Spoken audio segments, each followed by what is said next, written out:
खबर फर्रुखाबाद से। भाजपा सांसद मुकेश राजपूत ने बजट को लेकर की प्रेस कॉन्फ्रेंस। फर्रुखाबाद जिले को भी बजट में किया गया शामिल।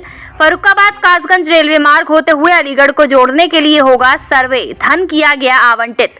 फर्रुखाबाद से अलीगढ़ जोड़ने के लिए नई डाली जाएगी 64 kilometre railway line.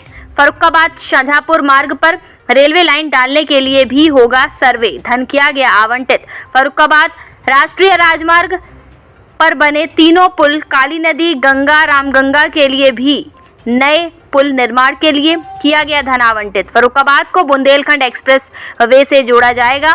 Agra Lucknow express way Farrukhabad होते हुए गंगा एक्सप्रेस वे में जोड़ने के लिए सर्वे हुआ पूरा। Agra Lucknow express way Ganga express way को जोड़ने के लिए 6 लाइन का बनाया जाएगा एक्सप्रेस वे। सपा सरकार में थाने से संबंधित आती थी बहुत शिकायतें। ग्रामीणों के थाने से संबंधित लगातार आते थे फोन। अब बिजली संबंधित अधिक आती हैं शिकायतें। फोन बजने पर बिजली विभाग की शिकायत आने का लगा रहता अंदेशा। फतेहगढ़ के विकास भवन में प्रेस कॉन्फ्रेंस कर बजट के बारे में सांसद ने दी जानकारी। फर्रुखाबाद कासगंज रेलवे मार्ग से अलीगढ़ को जोड़ने के लिए 64 किलोमीटर नई रेलवे लाइन के लिए सर्वे के लिए धन आवंटन हुआ है।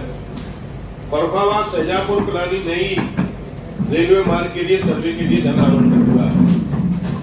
फर्रुखाबाद जनपद के लिए राष्ट्रीय राजमार्ग 730C पर काली नदी पर, गंगा नदी पर और रामगंगा नदी पर, तीनों पर नए पुल के लिए भी आवंटन हुआ। किसानों को उनकी लागत का लाभकारी पुल मिले, इसलिए एमएसपी भी अभी पहले 1 महीना पहले बढ़ाई जा चुकी है। बजट में 1 करोड़ शहरी आवास के माध्यम से मध्य वर्गीय परिवारों को भी आवास उपलब्ध कराने के लिए इस बजट में 10 लाख करोड़ का भी निवेश प्रदान किया गया। बजट में कृषि और उससे संबंधित क्षेत्रों के लिए 1,52,000 रुपए का भी प्रावधान किया गया है। दूसरा, फर्रुखाबाद जनपद में अपने यहाँ बुंदेलखंड एक्सप्रेस में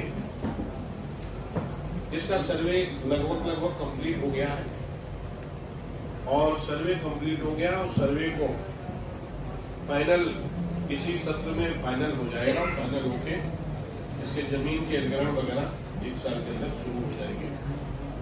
अभी जो अपना है आगरा और लखनऊ एक्सप्रेस वे से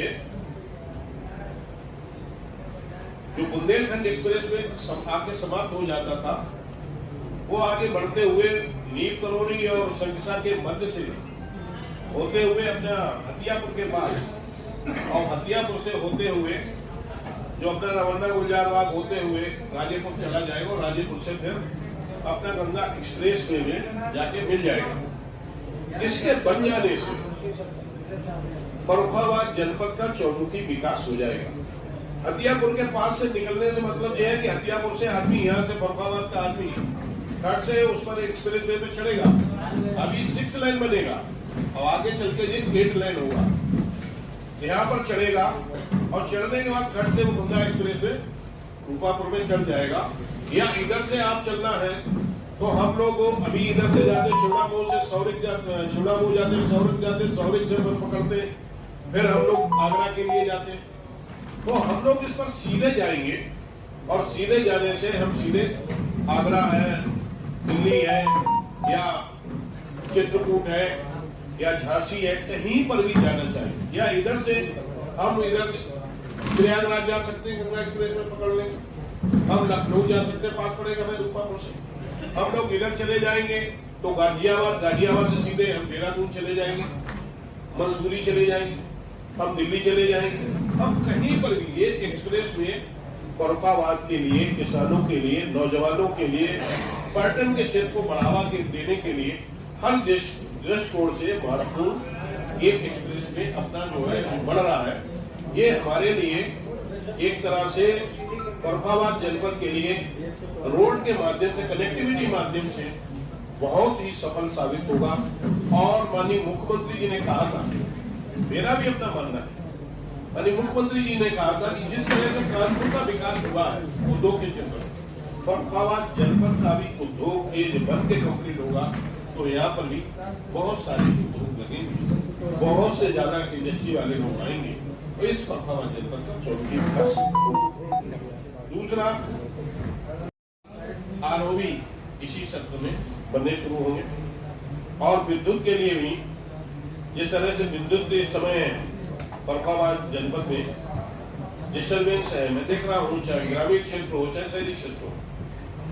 मैं आप लोगों के माध्यम से अधिकारियों से भी, कभी मैं चुनाव में वो सदन चालू हो गया इसलिए चला गया था, बैठक रखी भी थी शाम को, नहीं हो पाई, लेकिन मैं आपके माध्यम से मैंने डीएम साहब से भी बात करके आया हूँ, इन्हें शीघ्र ही जो कहीं भी कमियां बढ़िया हो बिजली विभाग दुरुस्त कर दे, नहीं इनके खिलाफ में कार्रवाई जरूर होगी। और बिजली जो कहा गया है कि नियमित रूप से लोगों को शहरी में कम से कम 22 घंटा 24 घंटा 2 घंटा के ट्रक ले जाए, कहीं कुछ फॉल्ट आ जाए तो उसे ठीक करने में लगता है, और ग्रामीण क्षेत्रों को कम से कम 20 से 22 घंटा की बिजली ग्रामीण क्षेत्र को भी मिलनी चाहिए। खेती को भी 12 घंटा 10 घंटा 12 घंटा बिजली मिलनी चाहिए। किसी तरह से कोई किसान को परेशानी नहीं होना चाहिए। ट्रांसफार्मर एक रुक जाता है। आजकल मैं देख रहा हूँ हमारे पास में जो भी कहीं फोन आते हैं क्षेत्र से, वो सिर्फ बिजली विभाग के, पहले आते थे थाने से, सपा की सरकार थी, साहब हमारी जंजीर तोड़ ली गई, साहब हमारी भैंसिया साहब चोरी हो गई, हमारे साहब हमारी फसल काट ली है, हम साहब ट्रैक्टर लेके जा रहे थे, हमारा ट्रैक्टर और हमारा सामान मका सब ले गए बदमाश। ये फोन आते थे। आज फोन आते हमारा साहब ट्रांसफार्मर फूका। जब भी किसी का फोन उठाए, अब हमें ये लगने लगता किसी का ट्रांसफार्मर वाले फोन था। ग्रामीण क्षेत्र में ट्रांसफार्मर फूक रहे हैं, ये शिकायत आ रही। इसलिए मैं आप लोगों के माध्यम से भी मैं कहता हूँ, जो अधिकारी हैं, कहा गया है 1912 पर कॉल करें। 1912 के कॉल के बाद में 24 घंटे के अंदर ट्रांसफार्मर बदल जाना चाहिए। नहीं बदलेंगे तो अधिकारियों के खिलाफ में भी कार्रवाई होगी। ये बताता हूँ। अब आप लोगों का